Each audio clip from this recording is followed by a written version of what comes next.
가끔 보게 되는 밤하늘의 별은 그저 저 멀리에 존재하는 아름다운 배경으로만 느껴집니다. 하지만 20년 내에 인류가 다른 행성에서 살게 된다면 믿을 수 있으신가요? 우주과학기술은 우리가 생각하는 것보다 더욱 빠르게 발전해 왔습니다. 그리고 화성에서 인류의 정착을 가능하게 해줄 나사의 프로젝트, 바로 Mars 2020입니다. 이 영상 제작 시간을 기준으로 한 달 뒤인 2020년 7월 20일 인류의 미래를 바꿀 로버 Perseverance가 화성으로 발사됩니다. 지난 스페이스X 로켓 발사처럼 이번 로켓 발사도 라이브로 통역 중계를 할 계획이니 궁금하신 분들은 구독과 알람 버튼을 누르셔서 저와 함께 시청해주시면 됩니다. 이번 Mars 2020 프로젝트가 얼마나 대단한지 이해하려면 과거 인류가 화성에서 이륙한 업적들과 비교하면서 어떤 점이 개선되었고 어떤 기능이 추가되었는지를 살펴봐야 합니다. 저도 조사를 하면서 너무나 소름 돋는 놀라운 기술들이 많아서 즐거웠는데요. 그 재미난 내용을 본격적으로 함께 보시죠. 처음으로 화성의 사진을 지구로 송신한 건 무려 1971년 지금의 러시아, 당시 소련에서 발사한 Mars 3입니다. 하지만 무엇 때문인지 정확히 14.5초 뒤 통신이 두절되었습니다. 정확히 무슨 일이 일어났는지는 아직까지도 아무도 모르죠. 당시 소련과 우주과학으로 자존심 싸움을 벌이던 미국으로서는 이건 용납할 수 없는 사건이었습니다. 그래서 서둘러 바이킹 1호를 실은 로켓을 화성으로 쏘아 올렸고 1976년 미국이 최초의 선명한 화성 사진을 성공적으로 지구로 보내게 됩니다. 1970년대에 보낸 사진이 이 정도 수준이었는데 지금은 얼마나 발전하였을까요? 지금 또 화성에서 열심히 활동 중인 Curiosity가 보낸 사진입니다. 흑백이던 사진이 컬러로 바뀐 건 물론이고 해상도도 DSLR 카메라 뺨칠 정도로 올라갔습니다. 하지만 정말 놀라운 건 다음 사진입니다. 사진 가운데 보라색이 눈에 띄네요. 이건 실제 색상이 보라색인 게 아닙니다. Curiosity 카메라에 장착된 3개의 필터를 이용하여 원하는 자원만 보라색으로 과장되게 보이는 것입니다. 지금의 경우는 적철석과 산화철을 타겟으로 하였고 보라색 지역에 이 강물이 있다는 의미입니다. 공상과학이냐고요? 아니요. 지금 바로 이 순간 일어나고 있는 현실입니다. 정말 간략하게 지금까지 화성에서 일어난 놀라운 일들을 알아보았는데요. 지금부터는 앞으로 일어날 더욱더 놀라운 일들을 알아보겠습니다. 곧 쏘아 올린 로버 Perseverance의 착륙 기술은 이전 세대 로버들과 비교해서 다시 한번 혁신적으로 발전하였습니다. 이 의미를 정확히 이해하기 위해 그동안 나사에서 쏘아 올린 4대의 로버 착륙 기술과 비교해 보겠습니다. 1997년 최초로 화성에서 활동한 로버인 소저너는 에어백 기술을 활용하였습니다. 에어백 랜딩 기술은 분명 뛰어난 기술이지만 모든 게 완벽히 계획대로 되더라도 로버가 움직일 수 없는 공간에 착륙하게 되면 실패하게 되는 문제점이 있는 기술이었습니다. 그리고 이 기술은 그 다음 쌍둥이 로버인 Opportunity와 Spirit에도 적용되었습니다. 이렇게 모든 것이 계획대로 진행되고 운까지 따라줘야 성공하는 에어백 랜딩은 놀랍게도 Opportunity와 Spirit 두 로버 모두 성공하였습니다. 과학자분들이 당시 이토록 기뻐한 마음이 조금은 이해가 되는 것 같네요. 그리고 마지막 4번째 로버인 Curiosity, 이전 세대 로버 Opportunity보다 2배 길고 무게는 무려 5배나 더 나갑니다. 바로 이 무게와 크기 때문에 에어백을 사용한 랜딩이 불가능했습니다. 그래서 사용한 새로운 기술인 스카이 크레인, 공사장에서 흔히 볼 수 있는 크레인이 하늘에 떠서 작동하는 것 같아서 붙여진 이름입니다. 와, 이 기술은 정말 공상영화보다 더 영화 같은 기술이라서 조금 자세히 설명해 드리도록 하겠습니다.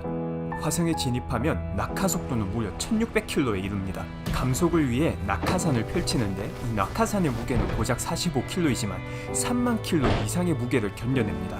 이 낙하산이 펼쳐지는 순간 로버에는 9G, 즉 9배의 중력이 가해집니다. 딱 그 순간 바닥에 있던 열 보호막을 분리시킵니다. 낙하산 덕분에 낙하 속도는 320km까지 감소하였지만 여전히 너무 빠릅니다. 선택의 여지가 없습니다. 로버를 그대로 분리시킵니다. 그리고 시작되는 로켓 모드가 시작되자마자 낙하산에서 멀어지지 않으면 충돌 위험이 있습니다. 그래서 가장 먼저 급진적인 방향 전환을 통해서 낙하산과 거리를 벌린 뒤 균형을 회복합니다.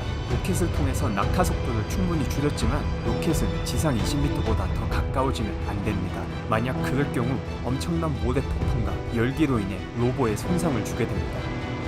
그리고 이 문제를 해결하는 것이 바로 스카이 크레인. 공상 영화보다 더 영화 같은 기술입니다.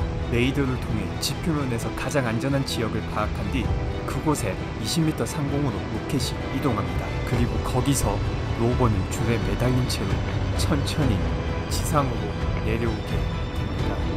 이 말도 안 되는 기술이 실제로 사용된 것이 2012년입니다. 그리고 2020년 발사되는 Perseverance에는 이 기술을 더욱 업그레이드하여서 사용하게 됩니다.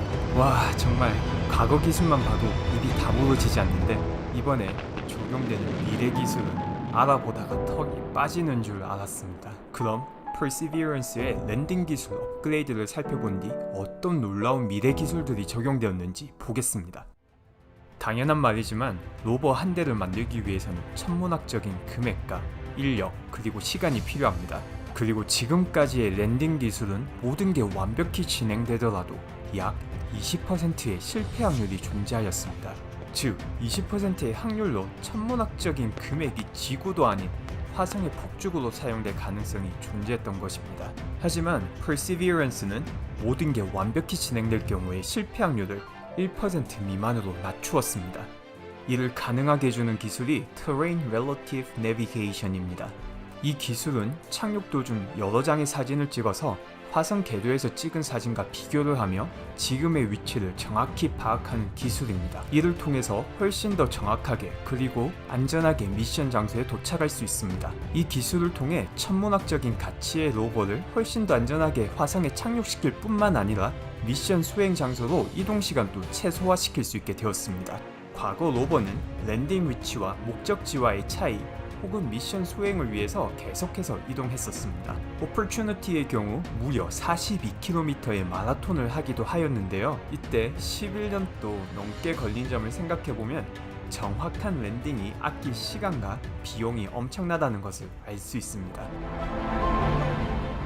다음은 최초로 동력을 이용해 화성을 날아다닌 헬리콥터 인지니어티를 소개해드리겠습니다. 인지니어티는 깍두기로 로버에 꼽살이 껴서 같이 화성으로 날아갑니다. 그렇다고 인지니어티의 가치도 깍두기인 것은 아닙니다. 이게 얼마나 대단한 일인지 이해하려면 화성과 지구의 대기 차이를 이해해야 합니다. 화성은 계속해서 태양풍의 직접적인 영향을 받아왔습니다. 태양풍이 화성을 때릴 때 보호쇼크라는 현상을 일으키며 화성 대기에 있는 이온을 42억 년 동안 지속적으로 우주로 날려버렸습니다. 이로 인해서 화성의 대기는 계속해서 얇아졌고 지금은 지구의 1% 정도의 대기만이 존재합니다. 아니, 그러면 지구는 왜 괜찮은 것인가 하고 당연히 궁금하실 텐데요. 그건 행성 내부에 있는 코어의 차이 때문입니다. 지구는 처리 고온에 의해 액체 상태로 존재하는 코어가 있는 반면 화성의 코어는 42억 년 전에 얼어버렸습니다. 이로 인해서 지구에 존재하는 자기장이 화성에는 없고 방어벽 역할을 하는 자기장이 없어서 이렇게 대기가 얇아지게 된 것입니다. 대기의 밀도가 이 정도로 낮다는 것은 프로펠러를 이용해 무언가를 하늘로 띄울 때 밑으로 밀어내야 하는 대기가 그만큼 적다는 의미입니다. 즉, 낮은 대기의 밀도만큼 훨씬 많이 밑으로 밀어내야지 위로 올라가는 추진력이 생기는 것입니다. 이런 설명에도 불구하고 요즘 드론과 지금 보고 계신 영상 같은 드론으로 촬영한 영상들이 워낙 흔하다 보니 화성에서 헬리콥터를 날리는 게 얼마나 어려운지 체감이 안 되실 수 있습니다. 이걸 조금 더 직접적으로 느끼기 위해서 조금 과장된 비유를 하자면 지구에서 띄우는 헬기가 물에서 수영하는 것이라면 화성에서 띄우는 헬기는 공기에서 수영하는 것입니다. 정말 말이 안 되는 기술이죠. 도대체 어떻게 가능한 것일까요? 그 첫 번째 비밀은 무게에 있습니다. 이 헬리콥터 전체의 무게는 1.8kg이 안 됩니다. 만약 여러분이 지금 이 영상을 노트북으로 보고 계신다면 그 노트북보다 이 헬기가 더 가벼울지도 모릅니다. 그리고 두 번째 비밀은 헬기의 블레이드에 있습니다. 탄소 섬유로 만들어진 이 날개의 무게는 고작 35g. 35g이면 500원짜리 동전 5개의 무게와 비슷합니다. 그리고 더욱 놀라운 사실은 이 헬기의 RPM이 무려 3000에 가깝다는 사실입니다. 실제 지구 헬리콥터의 RPM이 500이라는 사실을 감안하면 거의 6배의 속도죠. 두 개의 35g짜리 블레이드가 1800g짜리 헬리콥터를 1초에 40번 이상 회전함으로써 지구 대기의 1% 밀도인 화성에서 공중으로 들어올린다? 사실 나사의 기술력으로 헬기의 RPM을 더 높일 수도 있습니다. 하지만 헬기 블레이드의 끝부분이 음속을 돌파하게 되면 쇼크웨이브 등의 공기 역학에 다른 요소들이 개입하게 되어서 안전하게 음속의 70% 속도로만 회전하도록 설계되었습니다. 대신 헬기의 무게가 정말 말도 안 되게 가볍게 만들어졌죠. 자, 그럼 마지막으로 태양열 패널과 본체에 대해 알아보겠습니다. 인지니어티는 이 태양열 패널을 이용하여 항상 충전을 하며 이를 통해 하루에 한 번 90초간 비행이 가능합니다. 사실 이것만으로도 놀라운데 그것보다 더욱 놀라운 사실이 있습니다. 그건 이 비행에 소모되는 에너지는 실제 충전하는 배터리 에너지의 3분의 1밖에 안 된다는 것입니다. 나머지 에너지는 인지니어티가 화성에서 얼지 않도록 열기를 보존하는 데 사용됩니다. 화성의 저녁 온도는 마이너스 100도까지 내려갑니다. 그리고 이 헬기는 그 온도에서 살아남아야 하죠. 그래서 배터리를 보호하기 위해서 충전한 에너지의 대부분을 사용하며 이 네모난 상자도 상당히 뛰어난 단열재로 만들어져 있습니다. 이 밖에도 Perseverance와 관련해 설명드릴 내용이 많이 남아 있습니다. 이산화탄소를 이용하여 산소를 만드는 기술인 막시와 화성 샘플을 채취하여 다시 지구로 보낼 준비를 하는 기술, 더욱 발전된 카메라 기술 등등 정말 엄청난 기술들이 많이 남아 있습니다. 하지만 일단 이번 편은 여기서 마무리 짓도록 하고 여러분들이 이 영상을 좋아해 주신다면 조금 휴식을 갖고 2편 제작에 돌입하도록 하겠습니다. 지난 컴퓨터 그래픽 관련 영상은 제가 50시간을 들여 만들었는데 50분 정도가 봐주신 걸 보고 제가 재미있게 느끼는 것과 여러분이 재미있게 느끼는 것이 상당히 다를 수 있다는 것을 깨달아서 그러니 이 주제와 영상이 재미있었다면 좋아요 버튼을, 그리고 지루했다면 싫어요 버튼을 눌러주시면 감사하겠습니다.